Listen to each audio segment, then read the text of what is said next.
Well, so let me get started by just explaining what had happened. Obviously, COVID hit, and I needed to digitally network. And I was trying to think of how I would want to digitally network.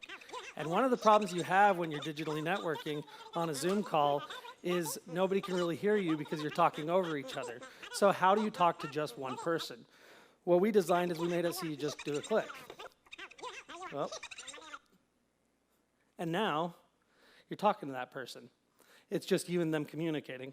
The other thing that's nice about it is you can join other clusters. You can return to the venue and add another person to your cluster so you can introduce somebody you're talking to. You can make a conversation private so nobody knows that you're there. And this is what your venue looks like.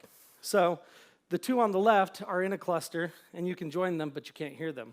The two in the middle, you can hear them, and you can cluster with them by clicking on one of them. The three on the right are the same as the two on the left. You can click on any of them and join that cluster. We're thinking of maxing out the clusters at 4 because once you get over 4, it gets a little busy. We also decided that why don't we do this for a live stream, a show? So you have your live stream going up top, and you have your party below that you came with, and you can adjust the volume between the two. So you can actually enjoy a live stream with your friends. But what's great about a live stream or what's great about a concert is the crowd. So you want to scroll through and you can see who else is at the party. You could click on them, you could join them, say hi. When you leave that party, you come back. It loads with your contacts first, and then as you keep scrolling, you get a little bit more adventurous and you can meet new people. This is what your speaker would see. So on the left, you have people that have raised their hand and are asking a question. In the middle, you have your audience. And you can scroll through those. And the nice thing, let's say you're a yoga instructor, you can right-click on one of them and say, and start a private conversation and be like, hey, if you widen your stance a little bit, Joseph, that would get you a much better stretch. You can also see what presentation is going on. This is your host view and gives the host a lot more control. I don't know if anybody here has done a Zoom conference yet, but the problem is you can do a network or you could do a webinar, and that's the one you're set on. We actually allow you to switch in between. So that way, when you go to the speaker portion, you don't have this annoying, hey, old man, can you mute your microphone so we can actually hear this presenter?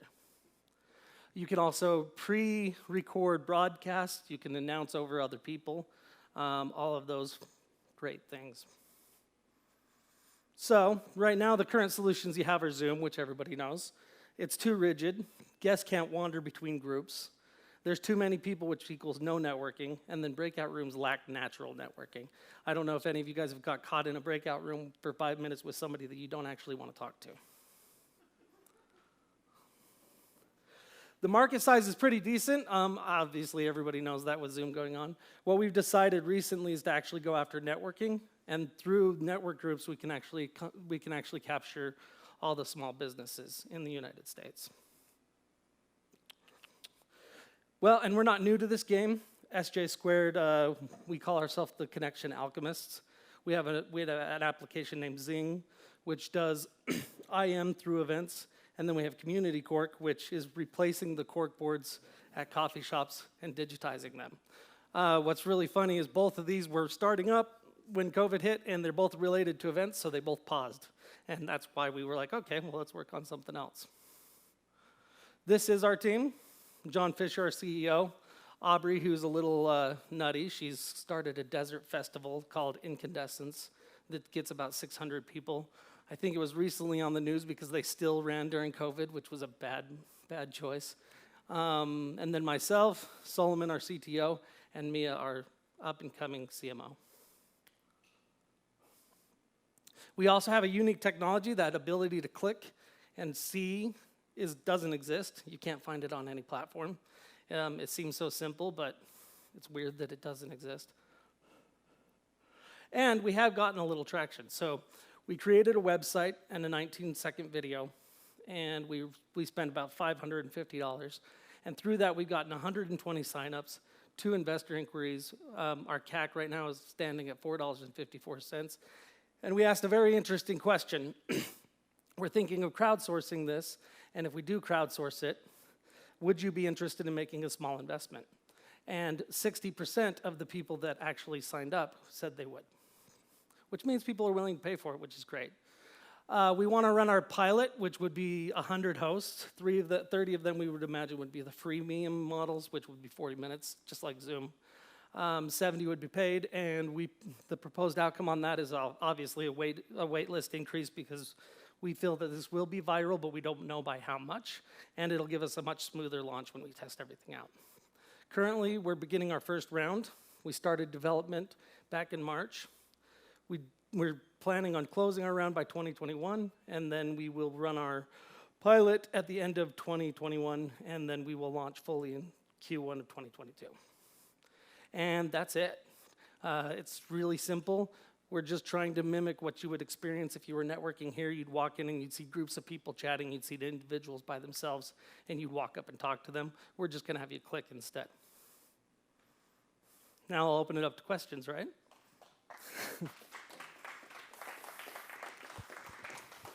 Really great presentation. Thanks. You had me at fixing Zoom. Thank you. What was your raise? What are you looking to raise? We are actually debating that right now. I think we want to raise about $1 million, but I think we can actually pull it off with $500,000. Okay, and one more question. This seems like a great acquisition. Is that what you're hoping for? Are you? Yeah, the goal is to just build it and then sell it in like 2 to 3 years. Okay. That's definitely the idea, and that's the idea behind everything we work on. Okay. And love the teddy bears. Thanks.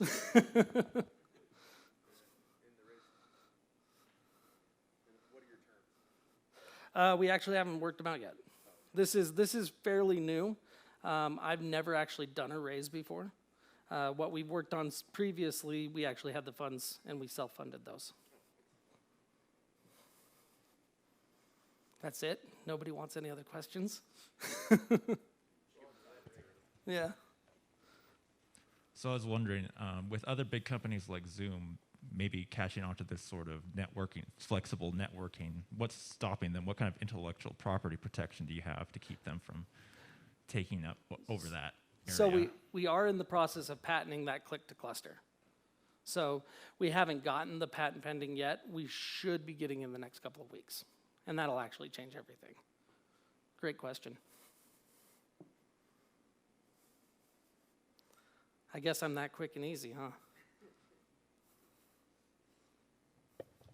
I have a question. All right. For me personally, I had never heard of Zoom before COVID hit, and then all of a sudden it's the most popular app, right? So how is your app different? How is this, what you're doing, how is it going to get past the COVID restrictions and all that? Well, for COVID, it'd be fantastic because everybody's going into that digital age now. And I've actually thought about this question and thought about it for a long time. Like, okay, well, if I'm going to build something, it would have to be something that would have been able to succeed in post-COVID as well.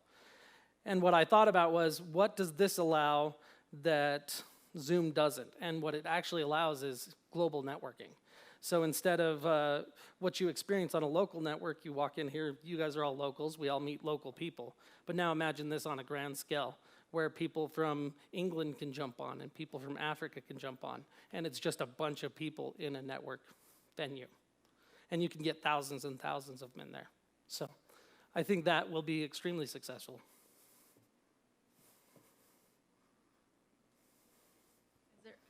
So Zoom, we tried Zoom for the first time when we were doing 1MC virtually and got hacked. Oh, Bad. Like the first time we used it. How will this, is there a way in what you're doing here to prevent that from happening, or is that just a problem that everybody has to face? That's probably just a problem everybody has to face, and if it's happening with Zoom, it'll probably happen with us as well, unfortunately. We can do our best, but I'm not going to tell you I'm some master cybersecurity guy that can stop it from happening. Okay.